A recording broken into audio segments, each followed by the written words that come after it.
noches. Muchas gracias a todos por venir. Hemos preparado este pequeño evento con mucho cariño. Van a ser 2 días de conversación, de discusión sobre Vallejo. Vamos a terminar mañana con una lectura de poesía de Vallejo. Y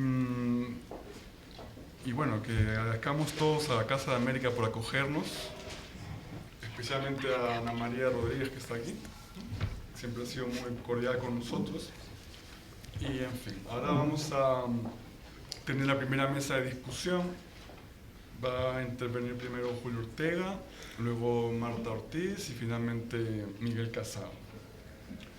Julio Ortega es poeta, novelista, editor, crítico literario, dramaturgo, ¿no? Tiene una obra grande, muy interesante. Ha sido profesor en muchísimas universidades, en diferentes países, en Pittsburgh, en Yale, en Harvard, en NYU, en Granada, en Las Palmas, en Puerto Rico, en la Universidad Central de Venezuela, en Cambridge, en Austin, en Texas y finalmente en Brown, donde está desde 1989 y dirige el proyecto Transatlántico. Ha obtenido los premios Rulfo de Cuento, Bitsoc de novela breve y el Copé de Cuento. Sus últimos trabajos en crítica son La imaginación crítica, del 2010, El sujeto dialógico, también de 2010, Trabajo crítico, en 2012, y este año acaba de publicar un volumen sobre Vallejo que tenemos afuera si les interesa. Además, ha editado innumerables volúmenes de la obra literaria de muchísimos autores canónicos latinoamericanos. En fin, ya conocen a Julio Ortega, así que no digo más sobre él y le cedo la palabra. Gracias. Bueno, encantado de conversar con ustedes sobre un tema imposible, la poesía de Vallejo. Digo que es imposible porque es el único poeta que cuando uno lo lee siente que la demanda de esa poesía es superior a nuestras fuerzas. Es el poeta más radical, más difícil, más enigmático, más insondable y más perpetuamente reinterpretado por eso mismo, ¿no?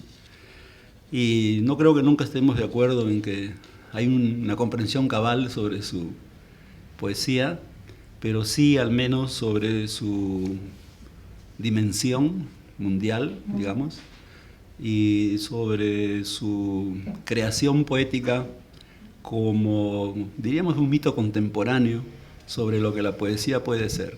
Quizás esta lectura sea un poco simbolista o romántica, pero en realidad es existencial, sobre todo para los peruanos, que desde chicos vivimos, diríamos, la presencia más que la influencia de Vallejo.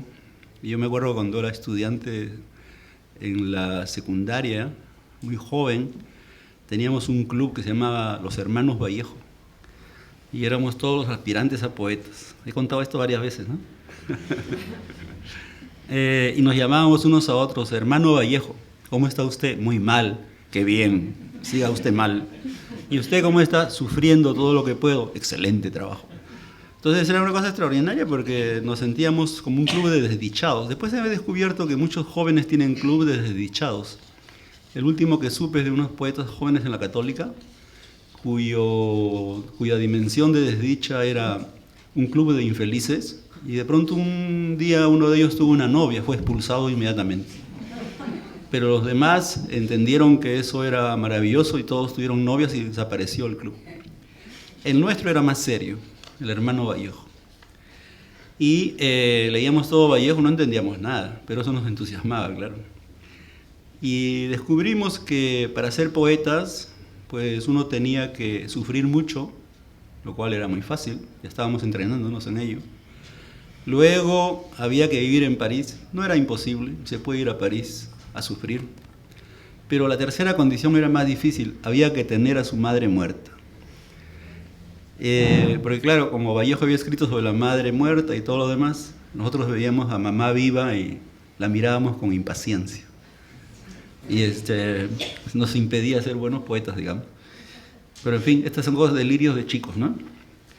De todos modos, en esas primeras lecturas ya aparecía esta idea de que la poesía tiene una demanda sobre el lenguaje en primer lugar y sobre el lector naturalmente, que pues va más allá de las interpretaciones y que queda como una cicatriz del idioma, digo yo. La poesía es una cicatriz en el cuerpo de la lengua. Y he dedicado demasiados años a leer y escribir sobre Vallejo. Acaba de salir un libro que terminé después de mucho tiempo. Bueno, terminé es un decir, lo junté y lo publiqué. Y entonces, en esta experiencia de trabajar sobre Vallejo, quizá lo más interesante es enseñar cursos sobre Vallejo. Yo he hecho muchísimos cursos con distintos puntos de vista, pero siempre les digo a mis estudiantes al empezar el primer día que es el único poeta que cuando uno lo estudia en un seminario, al terminar el seminario sabe menos que al empezar. Entonces es una economía inversa a la crítica que siempre es gananciosa de saberes, ¿no? Pero, ¿y por qué será eso? Es un misterio porque, claro, en lo insondable de la lengua vallejiana uno adquiere más dudas que convicciones, ¿no? De todos modos, uno intenta, y esta vez descubrí una cosa muy curiosa, que Vallejo había escrito su poesía predominantemente en tiempo futuro. Me sorprendió muchísimo porque de tantos años de leer a Vallejo no me había dado cuenta de una cosa tan obvia. Me moriré en París,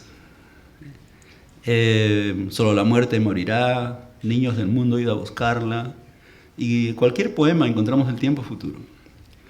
Entonces, ¿a qué se deberá esta...? Ahora estoy intrigado por eso porque no lo he resuelto. ¿A qué se deberá esa propensión vallejiana? Porque eso nos pone en problemas, porque pensamos que si es una poesía testimonial, es una poesía de la experiencia, como se ha dicho, pues tendría que ser una poesía sobre el tiempo pasado, sobre los saberes existenciales, metafísicos, religiosos, familiares, tradicionales, de las provincias, etcétera, etcétera, ¿no? Ideológicos incluso después. Pero tendría que ser también un tiempo presente. Hay mucho en tiempo presente, claro, ¿no? En Vallejo.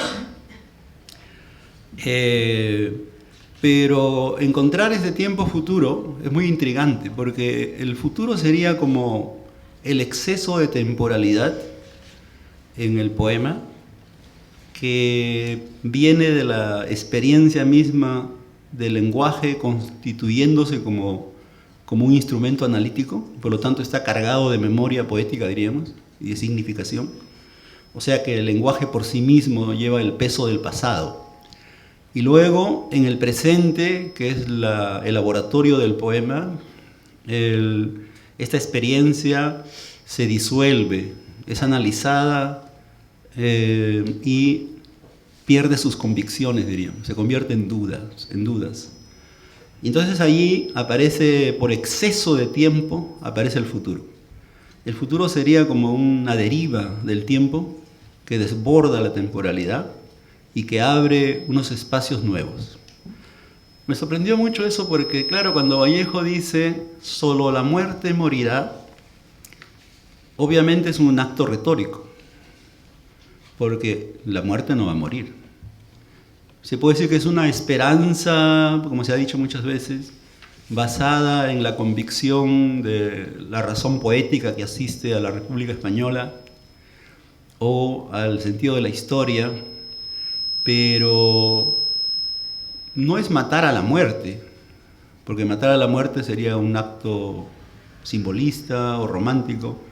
Solo la muerte morirá es no es optimismo tampoco ni voluntarismo, es simplemente una afirmación posible en el lenguaje, ¿no?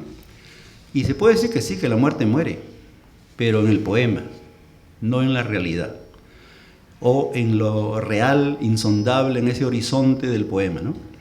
Entonces, solo la muerte morirá quiere decir que el lenguaje ha hecho que todo sea posible como vivo, ¿no?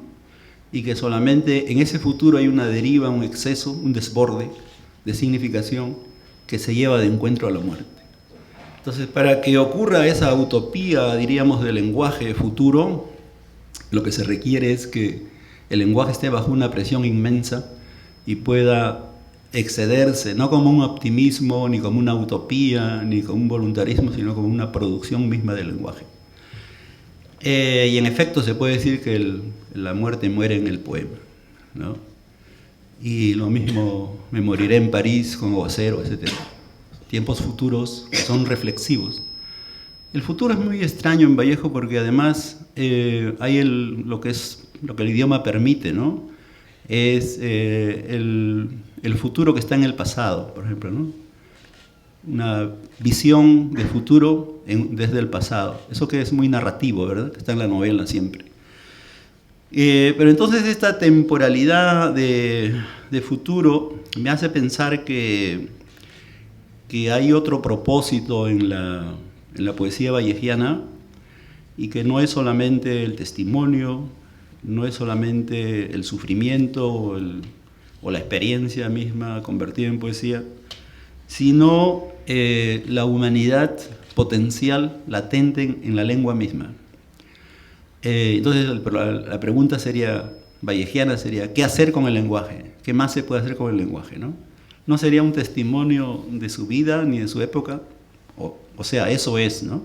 Pero algo más sería, ¿qué más podemos hacer? Entonces lo que podemos hacer es nombrar el futuro, crear horizontes abiertos, y aunque vivamos una tragedia como fue la guerra civil, abrir un espacio, niños del mundo, ir a buscarla, ¿no? Que son los niños, obviamente, de la República, que son enviados a México, a Rusia, a Londres, ¿verdad?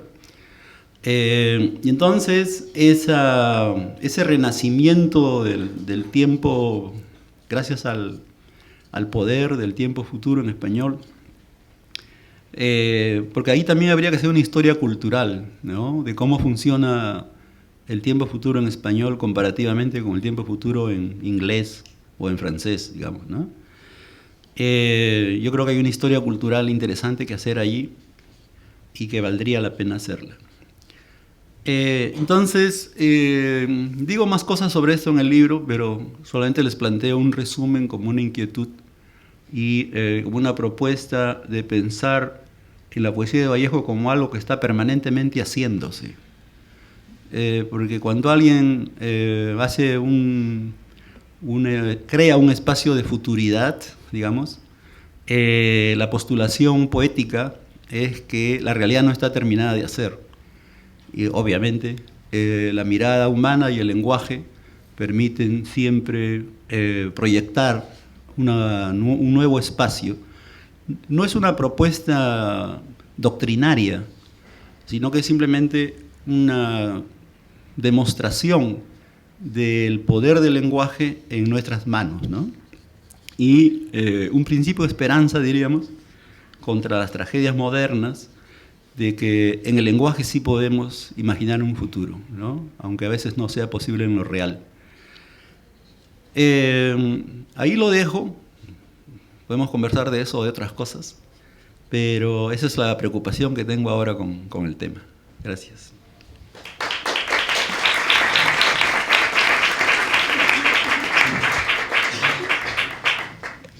Muchas gracias a Julio Ortega. Al final tendremos unos poquitos minutos para preguntas, así que si tienen preguntas vayan guardándolas en la mente. Ahora le toca el turno a Marta Ortiz Canseco, que se doctoró en Filología Hispánica en la Universidad Autónoma. Ella realizó la edición crítica de Los Heraldos Negros para Castalia y ha colaborado en la enciclopedia de Princeton de Poética, con una entrada justamente sobre poesía peruana.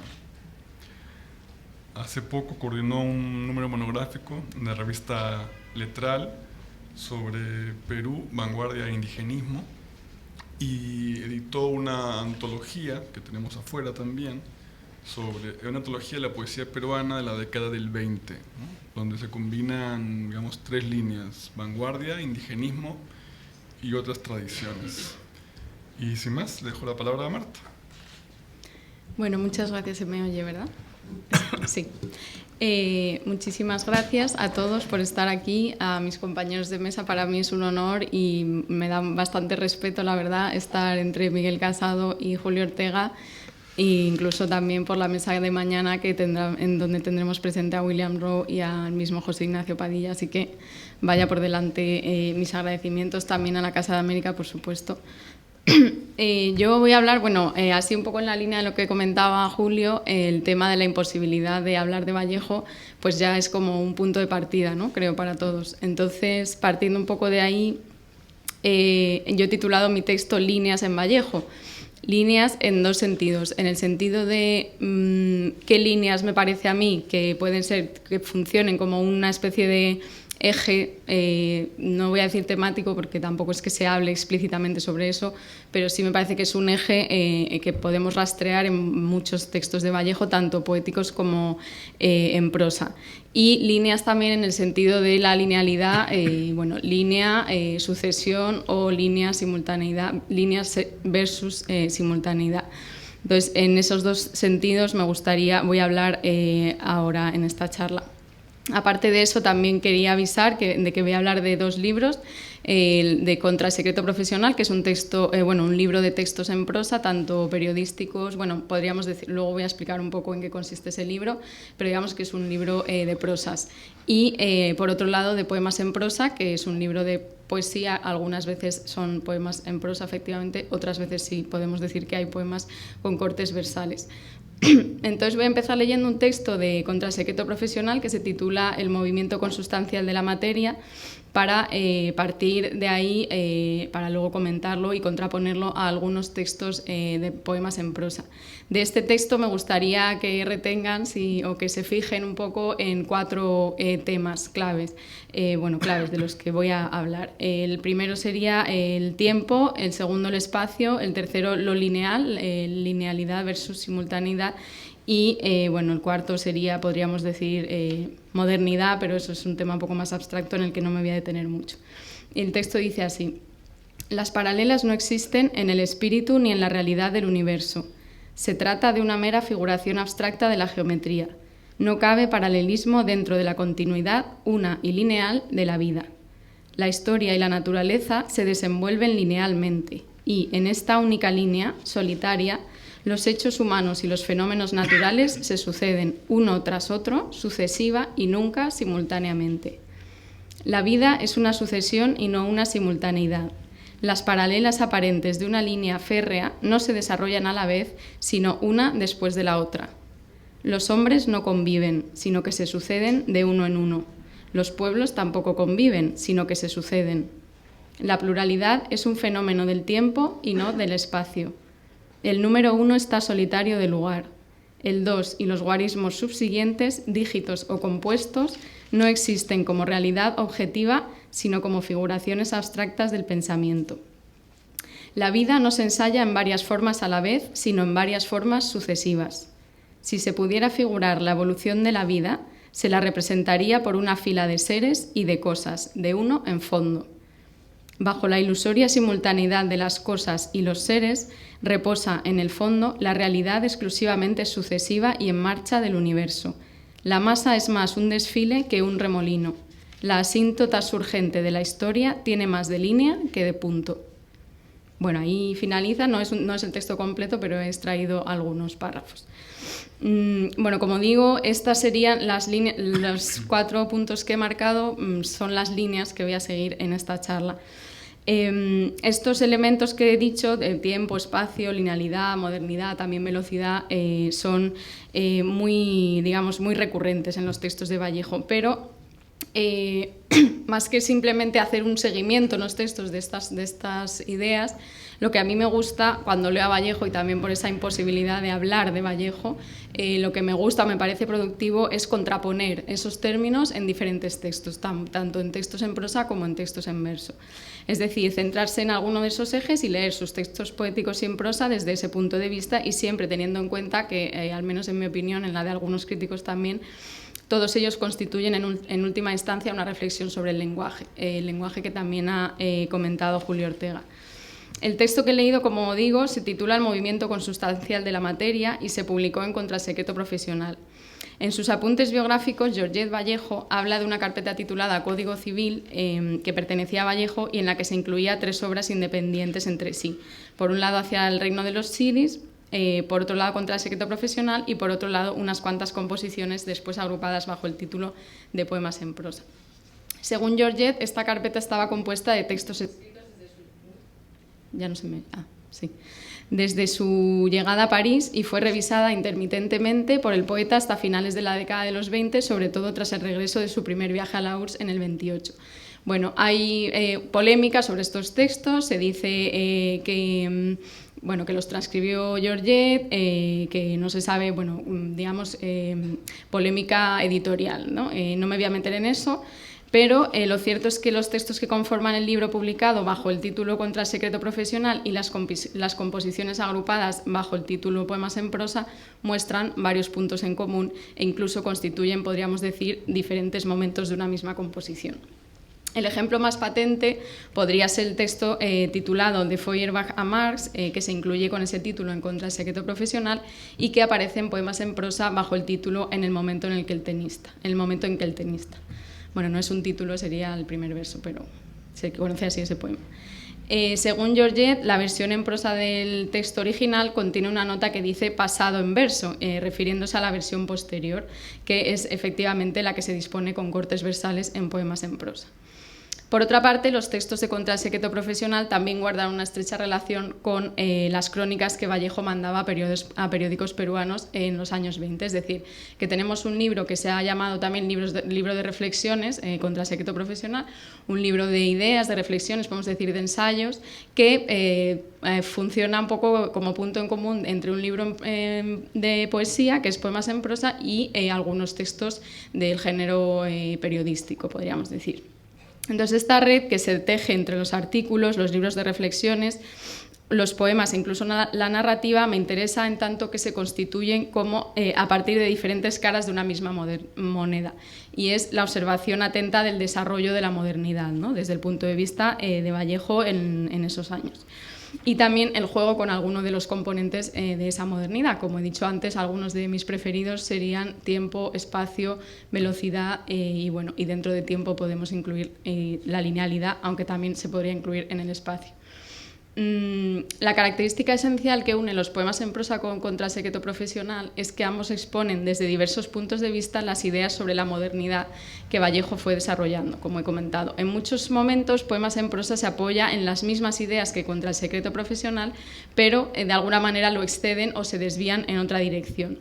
Incluso podemos decir que Contra el secreto profesional funciona como una especie de laboratorio de escritura. No voy a decir si es previo o posterior, porque sobre eso también hay polémica. Algunos autores dicen que puede ser previo, otros posterior, en eso no me voy a meter ahora mismo, pero el hecho cierto es que este punto de partida, que sean textos que podemos decir que podría ser el mismo texto, la misma idea, pero en diferentes géneros, pues dificulta también la relación entre ellos, porque no estamos hablando de un modo idéntico de construir textos, sino de cómo una misma idea puede en el poema convertirse incluso en negación de lo que se afirma en el texto en prosa. Y luego voy a leer algunos poemas para que podamos, y también para el diálogo posterior, podamos ver si está hablando de lo mismo que el texto que he leído al principio o no. Según Bergson, a quien Vallejo leyó, el tiempo se basa en una sucesión interna, psicológica, que carece de exterioridad, mientras que el espacio constituye una exterioridad sin sucesión. Al combinar ambos elementos, el tiempo contribuye a la sucesión continua y el espacio ofrece la exterioridad discontinua. Seguramente en este sentido afirma Vallejo en el texto leído que la linealidad y la pluralidad son fenómenos temporales. Aunque el espacio constituye una noción esencial de la ecuación, es en el tiempo, es decir, a lo largo del tiempo, donde suceden los cambios, donde las cosas y el mundo sufren alteraciones. Para el poeta, la modernidad incide en el espacio de manera más transparente que en el tiempo, porque el ser humano puede manejar el espacio a su antojo mientras que el tiempo se le escapa, está por encima o lo domina. Y ahora voy a leer otro texto de Contra el secreto profesional, un parrafito nada más. Dice así: Con el advenimiento del avión y la telegrafía inalámbrica, el sentimiento de nostalgia de distancia va, en cierto modo y hasta nueva orden, debilitándose o desapareciendo. Lo que no desaparece con los progresos científicos e industriales es la nostalgia de tiempo. Es decir, que la idea del tiempo imparable e indomable es muy recurrente en este libro de reflexiones, y en ese sentido podríamos leer las referencias a la linealidad temporal como una cierta frustración ante la imposibilidad de salir de la sucesión histórica. Y ahora traigo aquí dos ideas, nada más, muy brevemente. Por un lado, una idea que desarrolla Foucault en Las palabras y las cosas, en donde afirma que el hombre moderno carece de origen, pues para él todo es historicidad. De manera que no es el origen el que da lugar a la historicidad, sino que es dentro de esa historicidad donde creamos la necesidad de un origen. Y por otro lado, la idea de Nietzsche, cuando señaló que la historicidad creada por el hombre se convierte en rectora de su existencia, es decir, que el ser humano crea la historia, la historicidad, y olvida que ha sido él la que la ha creado, y se convierte en esclavo de ella. Es decir, llega a creer que depende de esa historicidad, en lugar de decir, bueno, esta medida del tiempo la ha creado el ser humano. De esta manera, el hombre se descubre ligado a una historicidad ya hecha, de la misma manera que nace en un lenguaje ya formado, un lenguaje que se le impone. Por eso digo que, en definitiva, muchas de las reflexiones de Vallejo sobre el tiempo y el espacio pueden leerse en relación también al lenguaje. Y voy a leer 4 líneas de un texto publicado en Mundial en el 26, titulado Entre Francia y España, un texto que me gusta mucho y que ya he leído antes, pero que, o sea, no aquí, pero en otros momentos, porque me parece muy interesante. Dice: a mí me ocurre amanecer en la ciudad, siempre rodeado de todo, del peine, de la pastilla de jabón, de todo. Estoy en el mundo con el mundo, en mí mismo conmigo mismo. Llamo e inevitablemente me contestan y se oye mi llamada. Salgo a la calle y hay calle. Me echo a pensar y hay siempre pensamiento. De manera que esto es lo que digo relacionado con el lenguaje, también podemos hablar después de eso. Para volver al texto del comienzo, voy a leer otras 2 líneas de otro texto de Contra el secreto profesional que dicen: la idea es la historia del acto y naturalmente posterior a él. Primero se vive un acto y luego este queda troquelado en una idea, la suya correspondiente. Si la idea es la historia ahí termina el texto. Si la idea es la historia del acto y por lo tanto es posterior a él, obviamente se está hablando de una linealidad temporal de la que difícilmente podemos escapar. Entre un suceso y otro, dice Vallejo en otro párrafo, yace un reloj encadenado. La linealidad temporal de ambos acontecimientos parece indiscutible. A ello contribuye esta otra afirmación de Contra el secreto profesional cuando dice: todo empieza siempre por el principio. La pregunta ahora sería entonces, ¿cómo entender esta idea de la linealidad que prevalece en Contra el secreto profesional en relación con los saltos espaciotemporales que desarrolla en su poesía? ¿Encontramos esa sucesión lineal de la que hablaba el texto del comienzo en, por ejemplo, los poemas en prosa? Desde luego en Trilce no, pero en poemas en prosa, que es más o menos contemporáneo. Bueno, pues voy a leer un poema que se conoce como He aquí que hoy saludo, un poema muy interesante que tiene que ver con esto de la linealidad y la simultaneidad, y dice así: He aquí que hoy saludo, me pongo el cuello y vivo, superficial de pasos, insondable de plantas. Tal me recibo de hombre, tal más bien me despido, y de cada hora mía retoña una distancia. ¿Queréis más? Encantado. Políticamente mi palabra emite cargos contra mi labio inferior, y económicamente, cuando doy la espalda a Oriente, distingo en dignidad de muerte a mis visitas. Desde tales códigos regulares saludo al soldado desconocido, al verso perseguido por la tinta fatal y al saurio que equidista diariamente de su vida y su muerte como quien no hace la cosa. El tiempo tiene un miedo 100 pies a los relojes. Los lectores pueden poner el título que quieran a este poema. Bueno, el sujeto de este poema, que es la primera persona, en el primer verso se ve, enumera las acciones de forma, podríamos llamar, narrativa.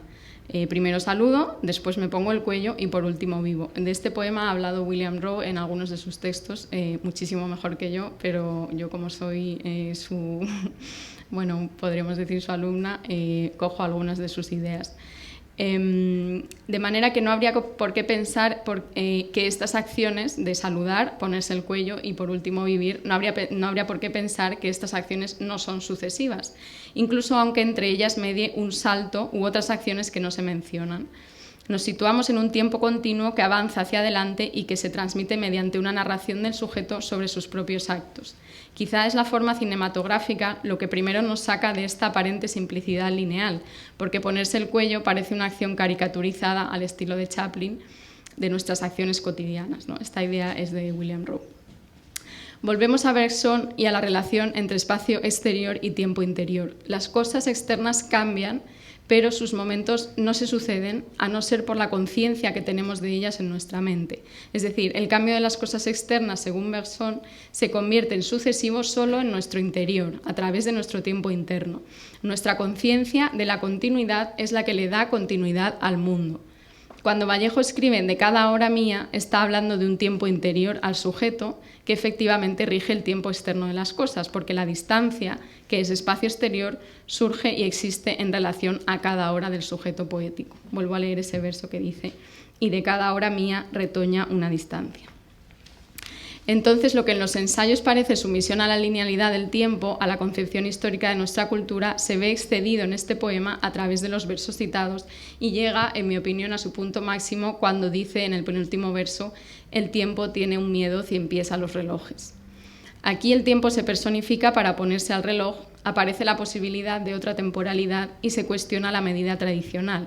El reloj encadenado que veíamos en Contrasecreto Profesional se convierte ahora en objeto represor. La misma idea del tiempo interno en relación al cuestionamiento de la linealidad se ve claramente en la primera estrofa del poema Cuatro conciencias, donde el sujeto poético posee nada menos que 4 conciencias simultáneas que se enredan con la suya propia. La conciencia de esa simultaneidad es casi imposible. De hecho, Vallejo en un verso dice: es aplastante, por lo que el texto se convierte en la búsqueda de un espacio donde poder alojarlas. Y voy a leer ese poema, que es muy breve. Dice: 4 conciencias simultáneas enrédanse en la mía. Si vierais cómo ese movimiento apenas cabe ahora en mi conciencia. Es aplastante. Dentro de una bóveda pueden muy bien adosarse, ya internas o ya externas, segunda bóvedas, mas nunca cuartas. Mejor dicho, sí, mas siempre y a lo sumo, cual segundas. No puedo concebirlo, es aplastante. Vosotros mismos, a quienes inicio en la noción de esas 4 conciencias simultáneas, enredadas en una sola, apenas os tenéis de pie ante mi cuadrúpedo intensivo, y yo que le entrevisto estoy seguro. El poema presenta al receptor esta situación como un suceso inédito, cuando dice en el verso: vosotros mismos, a quienes inicio en la noción de estas 4 conciencias simultáneas. Si los lectores estamos incluidos como iniciados, podemos deducir entonces que se trata de una concepción temporal inusual, ajena a nuestros esquemas de sentido, una noción en la que se nos tiene que iniciar. Vallejo va más allá del tiempo interior de Bergson, aquel que sirve como continuidad lineal interna para ordenar el mundo externo, discontinuo y atemporal. Este poema está introduciendo lo simultáneo en nuestra interioridad. Expone el pensamiento discontinuo, los saltos entre diversas conciencias. Hay varios tiempos entrelazados pero diferentes entre sí. Entonces, la linealidad en la que parece apoyarse los textos de Contrasecreto Profesional se pone en riesgo, se caricaturiza o se excede en poemas en prosa. No se trata de que los poemas nieguen la concepción lineal del tiempo, de hecho no lo hacen. Lo más relevante es que tanto esa concepción lineal como la contraria, los saltos y la simultaneidad que hay en Trilce, por ejemplo, se ven problematizados. Estos poemas no eligen una solución, sino que prueban con varias. De hecho, ni siquiera creo que en los textos en prosa se defienda esa linealidad que aparentemente se defiende, ese texto que he leído al principio. Ni siquiera creo que se esté defendiendo eso, más bien me parece que Vallejo siempre trata con mucha ironía esos temas. Me parece más bien que está tratando de pensar, dando forma a su pensamiento sobre esa linealidad y sobre todo se está ajustando a la linealidad impuesta por el lenguaje. Y vuelvo de nuevo a esa idea de que finalmente casi siempre Vallejo está hablando sobre el lenguaje. En realidad, el texto que he leído al comienzo constituye una reflexión muy potente sobre esos límites lineales que nuestra vida cotidiana nos impone. Y esa es la idea que me gustaría proponer aquí para este seminario titulado La poesía como vivencia de nuestro tiempo, me gustaría proponer esta serie de ideas hoy, por si les apetece discutir sobre cómo vivimos este tema de la linealidad, de la simultaneidad en el tiempo en el que vivimos, ¿no? Muchísimas gracias.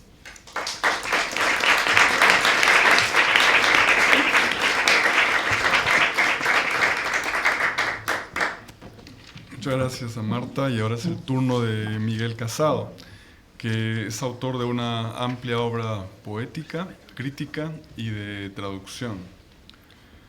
Como poeta, Miguel Casado ha publicado Invernales, La condición de pasajero, Inventario, que ganó el premio Hiperión en el 87, Falso movimiento, La mujer automática y Tienda de fieltro. Luego se encargó de las ediciones de la poesía reunida de Antonio Gamoneda, José Miguel Ullán y Vicente Núñez. Luego sus ensayos críticos los fue reuniendo en diferentes volúmenes, como Del caminar sobre hielo, La puerta azul, La poesía como pensamiento, Deseo de realidad, los artículos de La polémica y otros textos sobre poesía, La experiencia del extranjero, y creo que el más reciente es La palabra sabe y otros ensayos sobre poesía, que apareció en Libros de la Resistencia hace un año, o ya son 2, no lo sé.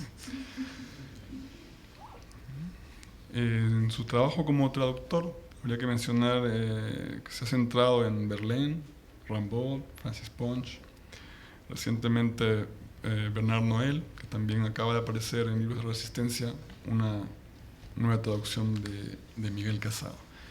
Y me parece que vamos muy bien de tiempo, así que quizá ya luego al final, efectivamente, unos minutos para las preguntas. Lo dejo con Miguel. Bueno, buenas tardes. Yo en realidad lo que siento es apuro porque de venir a hablar aquí de César Vallejo cuando rodeado de especialistas en la mesa y en el público, y encima creo que me voy a extender más que ellos. O sea que no tengo salvación. Y lo único que me consuela es lo que ha dicho Julio Ortega al principio, de que a pesar de que él lleva toda la vida trabajando sobre Vallejo, él le parece el poeta más difícil para escribir sobre él, y yo desde luego lo comparto absolutamente. No hay comparación con ningún otro que yo conozca. No para leer, para leer no me parece tan difícil, para escribir sobre él. Bueno, voy con esto. Ni siquiera he sido capaz de ponerle título. Al plantearme cómo iba a enfocar esta intervención, recordé unas páginas de Carlos Piera sobre traducción y paráfrasis en su Contrariedades del sujeto. Decía él como punto de partida de ese ensayo: la traducción y la paráfrasis son las únicas relaciones entre enunciados de cualquier longitud en las que cada término de la relación aspira a la equivalencia con el otro. Para analizar las limitaciones de la paráfrasis, recurre a un ejemplo de César Vallejo. Se violentan oxígenos de buena voluntad, aunque señala que podrían servir otros muchos del mismo autor. A veces doime contra todas las contras, ciliado archipiélago, te desislas a fondo, etc. Casos claros, dice él, de paráfrasis imposibles. Pero además, aunque antes había mostrado la contraposición entre paráfrasis y lectura, encuentra que aquí también fracasarían los intentos de una lectura analítica. Ni como relato ni como demostración puede ésta llevarse a cabo. Y dice: extremando el cuidado en la lectura, por consiguiente, adquirimos algo muy importante, pero por entero negativo, la experiencia de no poder desplazarnos ni más allá ni más acá del texto. No puedo continuar con su razonamiento, que merece la pena seguir hasta el final, porque lo cito solo como síntoma de algo que sucede en la lectura de César Vallejo. Por una parte hay numerosos estudios, numerosísimos estudios e interpretaciones sobre él, pero por otra parte parecen desprender una especie de malestar de la crítica consigo misma. Afirmaba Américo Ferrari: César Vallejo es uno de los nombres célebres de la literatura hispanoamericana y está hoy ampliamente difundido a escala internacional, A pesar de ello, su obra no es tan conocida como la resonancia del nombre pudiera hacérnoslo creer. Y recogía una observación de Gianfranco, para quien hay un extraño silencio alrededor de la poesía de Vallejo. Por su lado, William Rowe, en un artículo titulado César Vallejo entre el silencio de la poesía y el silencio de los críticos, matizaba: no se trata de una ausencia de estudios críticos, sino de una falta de acercamiento a lo que realmente ocurre en los poemas mismos. Quizá, me parece, este desajuste entre la abundancia de estudios y la sensación de silencio manifieste una singularidad del texto de César Vallejo, un tipo específico de resistencia a la lectura. No en vano, como indicó Jurkiewicz, cito, aunque incorporado ya al Museo de la Literatura Memorable, Trilce conserva casi intacto su poder enigmático. Intentando, pues, no ir ni más allá ni más acá de los poemas, querría hoy acercarme a la lectura de Trilce, apenas con unas notas que se preguntan por esta forma de singularidad, renunciando de antemano a sacar conclusiones. El desajuste que evoco llama más la atención si se considera el carácter apelativo de Trilce, una escritura que siempre se dirige a alguien, que crece en la tensión de un diálogo potencial, inclinada en cada momento a la posibilidad y el deseo de una respuesta, que asume también virtualmente el poder de dar entidad, al menos momentánea, mientras se oiga la voz, a su destinatario. Es una poesía singular, como digo, que cuenta siempre con un plural, que incluye en su espacio la existencia de un tú, más allá de la frecuencia del interlocutor amoroso, que discute y querría ser oída por un vosotros. Muchas veces se refiere el poema a la soledad, pero el campo de energía de sus palabras no hace que se sienta solo al poeta cuando se lee, quizá porque en buena medida con quien dialoga el texto es con el lector. Y este diálogo, además de numerosas expresiones coloquiales, tanto en lo léxico como en lo sintáctico, incorpora al menos un par de rasgos entre los que serían constitutivos en general de la lengua hablada, es decir, de lo que ocurre cuando se habla, distinto de lo que ocurre cuando se escribe. Uno de estos rasgos sería la ausencia de una trama narrativa en el texto, el otro, la ausencia de estilo. Con trama narrativa no me refiero solo a la posible narración de una historia o componer un relato, sino que al modo en que explicó Ricoeur, pienso en el tejido de un hilo estructural que se desenvuelve en el tiempo, haciendo que sus elementos convivan en él. Estos poemas raramente responden a esa lógica narrativa, y los elementos de su posible anécdota están reducidos a jirones, difíciles de reconstruir pese a los notables esfuerzos de los especialistas. Es significativa la variedad y la disparidad entre las notas al respecto en las distintas ediciones. Y en el conjunto del libro tampoco se puede distinguir una lógica de esta índole. Como es sabido, en Trilce se reiteran tres motivos argumentales. Primero, la evocación de la infancia en el ámbito familiar, cuyo núcleo es la figura y ya la ausencia de la madre.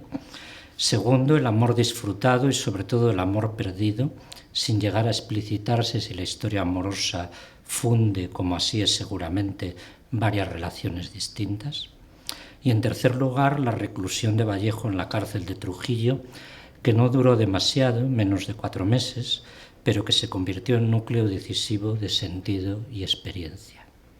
Pues bien, ninguno de los tres motivos argumentales compone relato, ni con los demás, ni en sí mismo. No se ordenan ni se deslindan sus tiempos, sus datos cobran una independencia que evita hablar de causas o efectos, de antes o después. La cárcel estuvo ahí siempre, como si el poeta no hubiera ingresado ni salido de ella. La madre alimentaba a sus hijos y faltaba a la vez. El amor se disfrutaba y se perdía, era júbilo y lamento indistintamente. Por otro lado, la ausencia de estilo. No se trata, claro, de que no haya una gran densidad retórica, de la alegoría tradicional, la bandera del alma, a la metonimia más estricta y desmembradora, un par de pericardios, pareja de carnívoros en celo, de las zonas textuales más sonoras, como fabricadas en el oído, a las quiebras de la sintaxis o las interrupciones y suspensiones. Todos los medios sirven para dar relieve a la palabra misma, que siempre tiene un fuerte peso literal, un pie puesto en el mundo. Pero es un texto, valga decirlo así, sin autoridad, ofrecido generosamente en su apertura, donde cada imagen, cada giro, cada voz y tono permiten tomar más de una dirección en el camino, donde no deja de estar presente lo que no se dice, con su vibración indudable y su secreto. Dice, toda la canción cuadrada en 3 silencios. Hase llorado todo, hase entero velado en plena izquierda, donde más allá de la retórica o el imposible relato, es una obsesión no declarada la que acaba cargando la energía de una palabra. Tampoco se trata de que esta lengua no sea reconocible al leer, pocos poetas lo son tanto, pero la ausencia de estilo se aprecia aún mejor en toda su voluntariedad, más allá de la variedad y los mecanismos de apertura, en la resistencia de Vallejo a la unidad lingüística de su habla, como si la concibiera a la manera de un juego de voces, de un montaje de poéticas diferentes, algo de orden pessoano, sin la dramaturgia de los personajes ni el deslinde de las voces. Por ejemplo, los 3 primeros poemas de Trilce, el 1, un divagar bromeando, con léxico exigente, con desfase entre las palabras y su sentido, calabrina tesórea es excremento de ave, regateando los nexos entre lengua y experiencia y con ellos todo relato. En el 2, una estricta formalización dominada por metáforas que luego estalla en transgresiones de la norma lingüística. En el 3, una emocionada evocación del ámbito familiar, trayendo de él su sustancia coloquial. Y después bastaría con leer las 3 primeras líneas del poema 4. Rechinan 2 carretas contra los martillos, hasta los lagrimales trifulcas, cuando nunca las hicimos nada. Es como si pudiéramos asociar cada uno de estos 3 versos a uno de los poemas anteriores, cristalizados ya todos en una mezcla de lenguas vertiginosa que se extiende al resto del libro. Sé que es dudoso, pero me gusta leer esta entrada como la representación dispuesta por Vallejo de cómo se teje el juego de voces que es su habla. No puedo detenerme en la materialidad de este fundido, en sus imágenes mixtas, en las proporciones de lo visual, lo intelectual y lo sonoro, en el engrase irónico que favorece la fluidez de todo el mecanismo. Quizá no hay una lengua poética de Vallejo porque su terreno es el del habla, un acto poético cada vez una lógica, un modo de leer, más la reflexión implícita a cada elección que hace. El escenario en que suenan todas estas voces se dibuja a ráfagas sin que deje de insinuarse como fondo del movimiento verbal y emocional que constituye los poemas. Es el escenario de la sumisión social, ya venga dado por los vínculos entre la servidumbre y la lejana conquista y colonización, la opresión laboral resultante, una vida cerrada en cargar un peso a la espalda, dice, desde las Islas Guaneras hasta las Islas Guaneras, o venga dado por la transmisión de las normas y su obligado cumplimiento, como en el poema 3, cuando los niños se lo recuerdan mutuamente, cuidado con ir por ahí, aguardemos así obedientes, o venga dado por el ahogo en que se decolora la vida, dice, oh valle sin altura madre, donde todo duerme horrible media tinta. El tiempo está estancado, No hay bomba que permita achicar su distensión inerte, nada nuevo cabe. Gallos cancionan escarbando en vano. ¿Cómo quedamos de tan quedarnos? Sin embargo, esto sería solo el escenario, el medio ambiente en que todo se mueve. La vida que componen los poemas es otra cosa, muy diferente de lo monocorde y repetido, pura contradicción que fluye entre depresiones y entusiasmos. A hablarme llegas masticando hielo, mastiquemos brasas, ya no hay dónde bajar, ya no hay dónde subir. De modo que el rincón que representa la existencia personal es una conjunción inarmónica de elementos plurales y aún opuestos, como, dice él, dos badajos sin acordes de tiempo en una misma campana. La Sierra del Alma ha llamado Vallejo icónicamente a esta dinámica constante de altos y bajos que es vivir. Hacerlo ahí, hacerlo así, conlleva también dividirse entre la constante amenaza de una tensión sentida al límite, dice, ¿por dónde romperás, nudo de guerra? Y una extrema capacidad de asumir y encajar, de no dejarse llevar. Es de madera mi paciencia, sorda, vegetal. La pregunta ¿por dónde romperás? Expresa conciencia de fragilidad, inminencia, el sufrimiento de la tensión, pero no oposición, no una negativa. Más bien la actitud que transmiten los poemas trata de acercarse a esa ruptura, de acercarla, de desvelar ese dónde, la dirección en que habría que romper.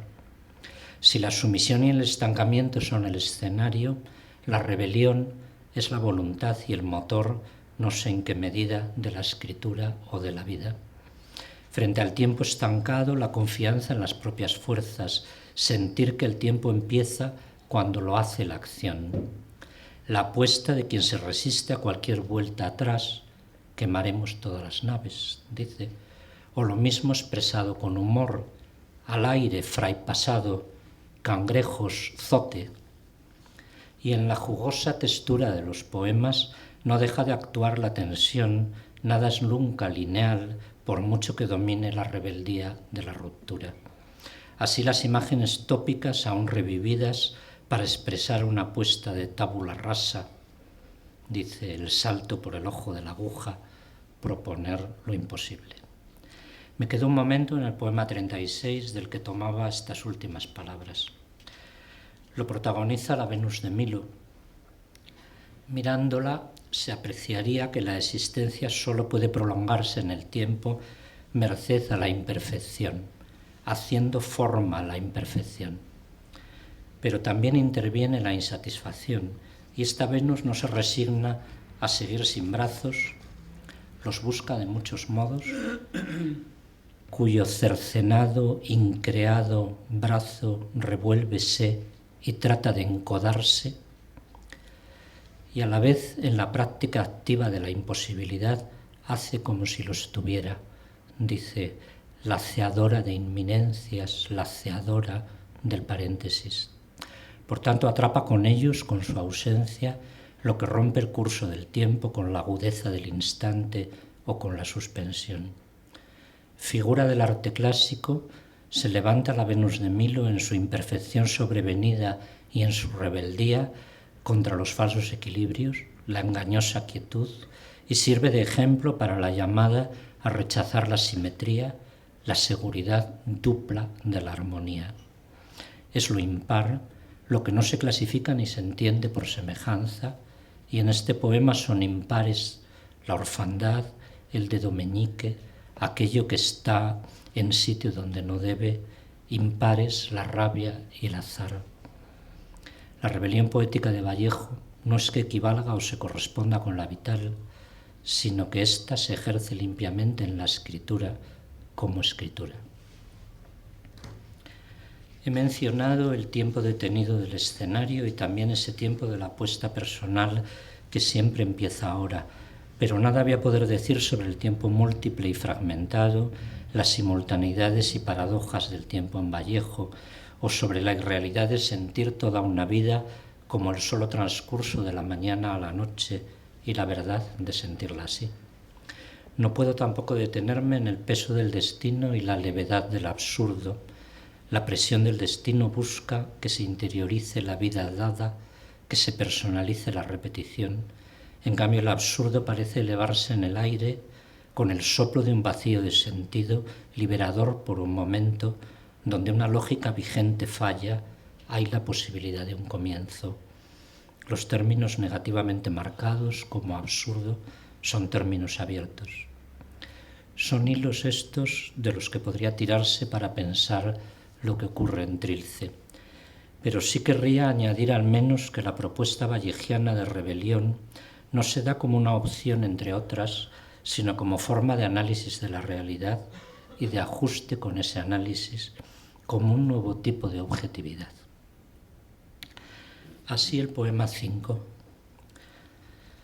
Grupo dicotiledón, oberturan desde él petreles, propensiones de Trinidad, finales que comienzan, os de ayes, creyérase, avaloriados de heterogeneidad, grupo de los dos cotiledones. De lo vegetal a lo animal, estaríamos ante un proceso de generación de vida, huevo que eclosiona y del que salen aves, los petreles marinos, pero luego muchos elementos más, también abstracciones, sentimientos, que se enumeran, se diseminan. El valor de lo que de ahí nace es la heterogeneidad, diferencia, mezcla de lógicas, no uniformarse, generación de vida o de escritura de forma indistinta. Pocos versos más abajo se lee: la voz creada revélase. Revelar con B, rebelión y generación se identifican. Lo que llamo ajuste u objetividad de nuevo tipo se vincula a lo que Vallejo entendía por precisión y que en una entrevista de 1931 ponía como eje de su poética. Decía: la precisión me interesa hasta la obsesión. Si usted me preguntara cuál es mi mayor aspiración en estos momentos, no podría decirle más que esto: la eliminación de toda palabra de existencia accesoria, la expresión pura, que hoy mejor que nunca habría que buscarla en los sustantivos y en los verbos. Es reveladora de su libertad la apropiación no solo del término pura, sino de las fórmulas que entonces se usaban para definir la llamada poesía pura, la eliminación de toda palabra de existir accesorio, cuando en el contexto español y europeo en el que está hablando, todos lo incluirían a él en el bando de la poesía impura. Pero es que ya en Trilce había usado la palabra en varias ocasiones relevantes, por ejemplo en el elogio del absurdo, en el poema 73, absurdo, solo tú eres puro. Y se dice cuando el adjetivo acaba de aparecer en una frase de tenor científico: o es ósmosis de agua químicamente pura, da unos versos antes, como si objetividad y azar pudieran coincidir. Así, con este trasfondo y contenido, la precisión se ajusta al carácter, al movimiento de la realidad, a su discontinuidad y al rechazo de una lógica uniforme.